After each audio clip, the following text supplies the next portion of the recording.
है। चलो पहला सेंटेंस बोलो। पुलिस चोर को पकड़ रही होगी। Police will be catching thief। Yes. वह बरी जा रहा होगा। He will be going to Bari। Yes. At Bari sir. Bari वे आज से बात नहीं टू करेंगे। का यूज कब होता है? टू का रियल मतलब होता है को, है ना, और वो साइलेंट होता है।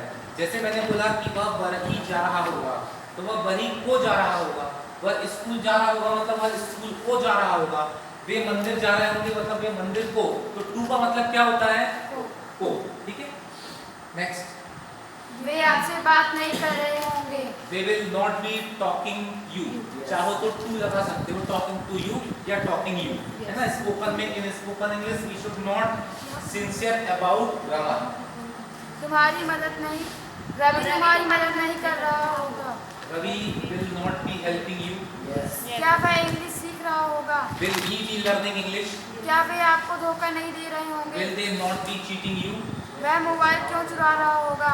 The mobile? क्यों चुरा रहा होगा? Why will he be stealing mobile? वे आपसे क्या पूछ रहे होंगे? What will they be asking you? क्या नेहा प्रिया का इंतजार नहीं कर रही होगी? Will Neha not be waiting Priya? वह तुमसे क्या पूछ रही होगी? What will she be asking you? CV. हो गया क्लियर? सीवी। ठीक। Yes sir. तो हमारे क्या क्या क्लियर हो गए? फ्यूचर इंडेफिनिट क्लियर हो गया, फ्यूचर कॉन्टिन्यूअस क्लियर हो गया। ठीक है, फ्यूचर परफेक्ट और फ्यूचर परफेक्ट कंटीन्यूअस टेंस हम कल करेंगे। ठीक है, तो अब हम किस चीज पे डिस्कस करें? इंग्लिश के बारे में, है ना। तो आप लोगों ने इंग्लिश में अभी तक क्या क्या सीखा है? टेंस, मॉडल्स और बॉडी लैंग्वेज। इंग्लिश में हमारे मॉडल्स कंप्लीट हो चुके हैं।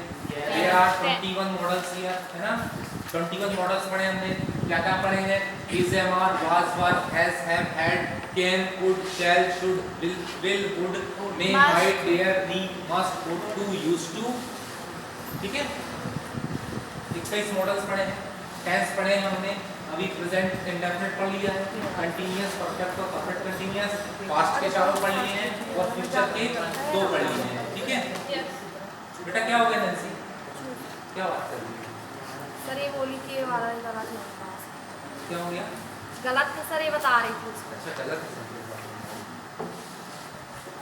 आपको कोई दिक्कत इसमें? देखो अभी मैंने आप लोग जब नहीं आए थे गर्मी में, तो मैंने कुछ प्रीपोजिशन पढ़ाए थे। ठीक है, तो प्रीपोजिशन वो ये थे कि ऑन, अपॉन, ओवर, अबाउट, इन और इनटू। सर ये क्या है? प्रीपोजिशन पढ़ा on, upon, over, about, in, into. याद है सबको? तुम लोग नहीं आए थे ना? No sir. देखो सिंपल सा है। ऑन का मतलब होता है पर, ठीक है, और अपॉन का मतलब होता है पर के साथ में स्पर्श। पर का मतलब जैसे मैंने बोला कि on, upon, over, about. On का मतलब क्या है हमारा? स्पर्श। अपॉन का मतलब पर और गति। स्पर्श और गति में क्या अंतर है? जैसे मैंने बोला कि दीवार पर घड़ी है, तो क्या बनेगा? There is a watch on the wall. ठीक है, दीवार पर क्या है? घड़ी है। दीवार पर बोर्ड है, there is a board on the wall. Table पर डस्टर है, there is a duster on the table. ठीक है, तो ये क्या है? स्पर्श है। स्पर्श मतलब ऑन। स्पर्श के साथ में अगर गति होगी तो क्या आएगा? अपॉन। मैंने टेबल पर डस्टर फेंका, फेंका मतलब स्पर्श भी हुआ, गति भी हुई, तब क्या आएगा? अपॉन। शेर गाय पर कूदा, तो शेर ने क्या किया? गाय को टच भी किया और कूदा मतलब धक्का भी मारा, तो क्या आएगा? अपॉन।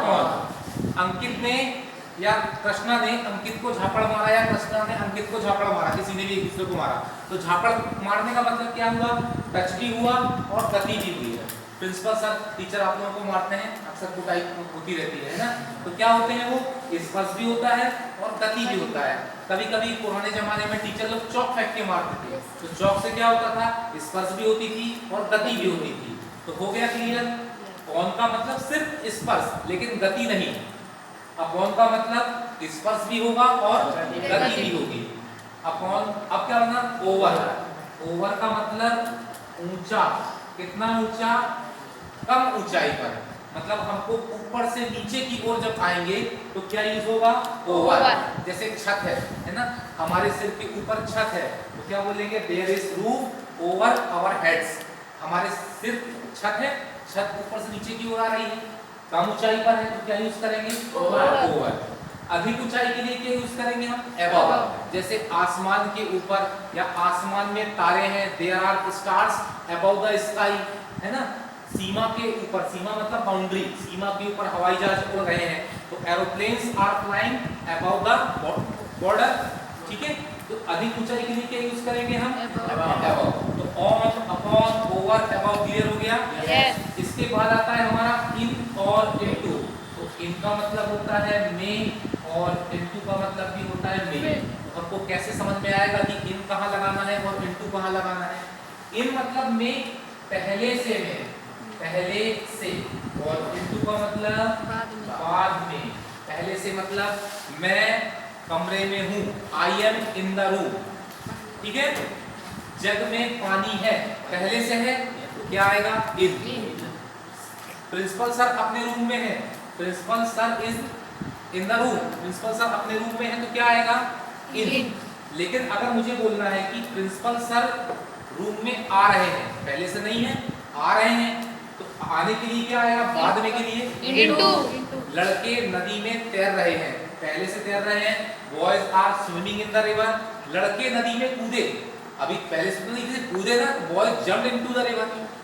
जग में पानी है, there is water in the jug, jug में पानी डालो।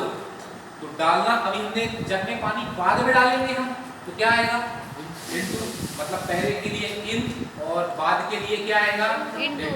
यहाँ तक क्लियर हुआ। तो आप लोगों को प्रीपोजिशन बहुत ही इजी वे में बहुत ही जल्दी समझ में आ गई। आगे समझ में ऑन, अपॉन, ओवर, अबव, इन और इनटू।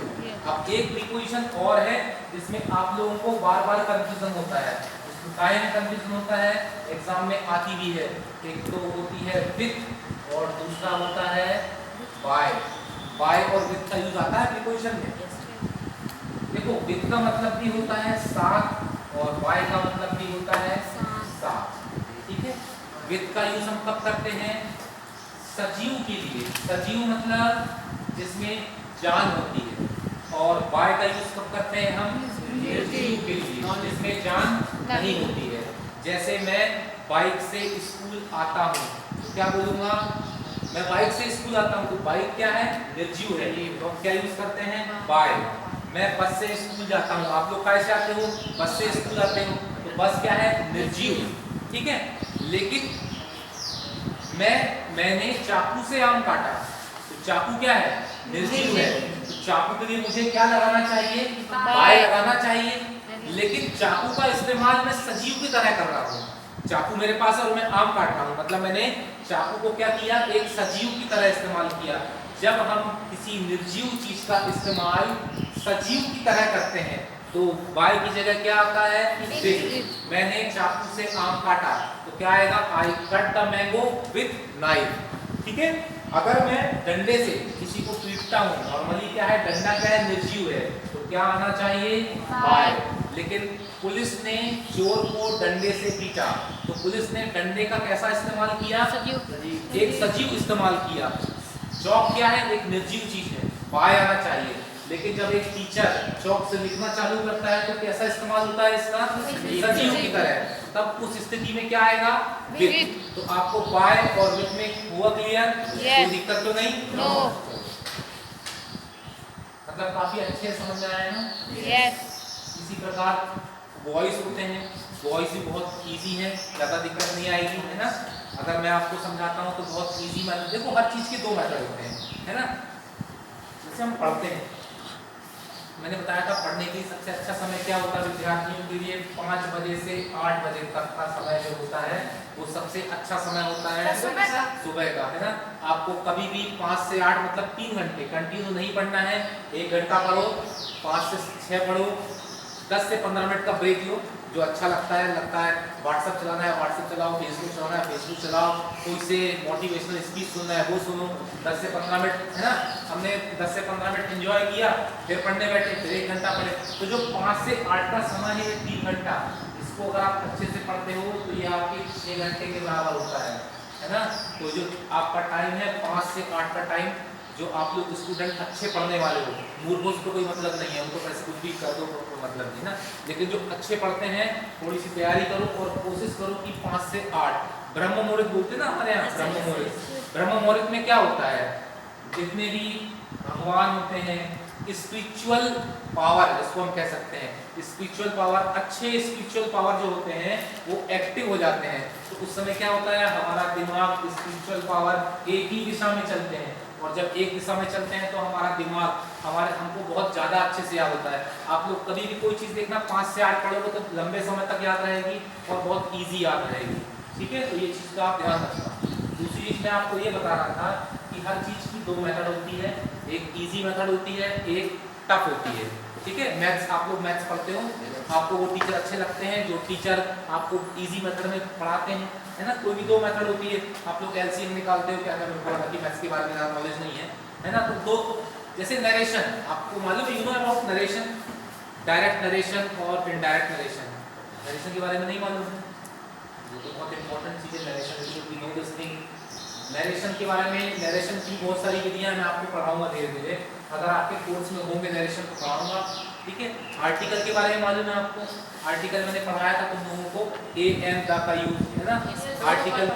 इसके बाद में आप लोगों को क्या आता है, प्रीपोजिशन आते हैं, कंजंक्शन समझते हो, कंजंक्शन आप लोगों को आता है, एस टू एस का यूज आता है, यस एग्जाम में आता है, एस टू एस और कॉमा, अभी नहीं आया था। फिर आता है क्या, नो सूनर देन का यूज आता है, आता है नो सूनर देन का। फिर एज का यूज आता है, फिर आता है एज और सो का यूज आता है, आता है। फिर टू और टू का यूज आता है, है ना। 5 नंबर के आते हैं ये हमको मालूम है। तो ये सब चीजें बहुत इजी हैं, ठीक है, बिल्कुल भी कठिन नहीं है। और आप लोगों का कोर्स शायद 9th 10th में ना, आप लोग शायद मुश्किल से 25 से 30 दिन में पूरा ग्रामर पोर्शन खत्म हो सकता है, और आप लोगों को मोर देन 90% मार्क्स मिल सकते हैं इंग्लिश में ना। इंग्लिश सबसे कोई कठिन नहीं है, बहुत ही इजी है। अब इंग्लिश इजी क्यों है बताओ, मैंने बताया था आप लोगों को, English is only the language that can be learn with in 100 days।